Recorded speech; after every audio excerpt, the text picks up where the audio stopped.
தமிழக அரசு ஊழியர்களுக்கு குட் நியூஸ். சம்பள வரி பிடித்த குளறுபடிகளை சரி செய்ய புதிய வசதி அறிமுகம்.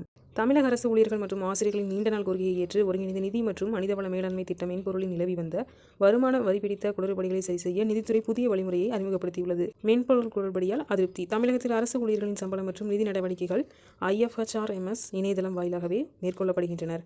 2025-26 நிதியாண்டிற்கான வருமான வரி மாதந்தோறும் பிடித்தம் செய்யப்பட்டு வரும் நிலையில் கடந்த சில மாதங்களாக மென்பொருள் கோளாறு காரணமாக பலருக்கு கூடுதல் வரியும் சிலருக்கு குறைவான வரியும் பிடித்தம் செய்யப்பட்டதாக புகார்கள் எழுந்துள்ளன. இதனை சரி செய்ய முறையான வசதி இல்லாததால் ஆண்டு இறுதியில் சிக்கல் ஏற்படும் என ஊழியர்கள் கவலை தெரிவித்து வந்தனர். புதிய எலிமெண்ட்டுகள் அறிமுகம். இந்த சிக்கலுக்கு தீர்வு காணும் வகையில் பிப்ரவரி 26 மாத ஊதியத்தில் வரி வித்தியாசத்தை சரி செய்ய 2 புதிய எலிமெண்ட்களை கருவூலத்துறை அறிமுகப்படுத்தியுள்ளது. இதன் மூலம் ஊழியர்கள் தங்களின் உண்மையான வரித்தொகையும் மென்பொருளில் பிடித்தம் செய்யப்பட்ட தொகையையும் உள்ள வித்தியாசத்தை கணக்கிட்டு சரி செய்து கொள்ளலாம். எவ்வாறு கணக்கிடுவது? வித்தியாச தொகை உண்மையான வரித்தொகை IFHRMS பிடித்தம் செய்ய தொகை.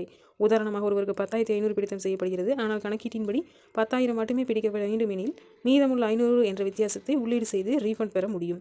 பதிவு செய்யும் வழிமுறைகள் என்ன? பாதிக்கப்பட்ட ஊழியர்கள் மற்றும் தாளாளர்கள் பின்வரும் நடைமுறைகளை பின்பற்றி திருத்தங்களை மேற்கொள்ளலாம்.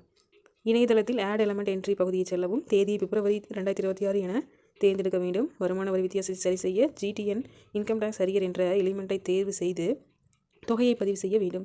செஸ் தொகையில் வித்தியாசம் இருந்தால் அதனை GTN income tax cess arrear என்ற எலிமெண்டில் உள்ளிட வேண்டும். இந்த திருத்தங்களை மேற்கொண்டு அப்ரூவல் செய்ய பிறகு பிப்ரவரி மாதத்திற்குண்டான ரெகுலர் ரன் செய்யப்பட்டால் சரியான வரி கணக்கீடு ஊழியர்களின் ஊதியத்தில் பிரதிபலிக்கும். அரசு ஊழியர்கள் மற்றும் ஆசிரியர்கள் மகிழ்ச்சி. இந்த புதிய வசதியின் மூலம் வரி பிடித்தத்தில் நிலவி வந்த குழப்பங்கள் முடிவுக்கு வரும் என்பதால் அரசு ஊழியர்கள் மற்றும் ஆசிரியர்கள் மகிழ்ச்சி அடைந்துள்ளனர்.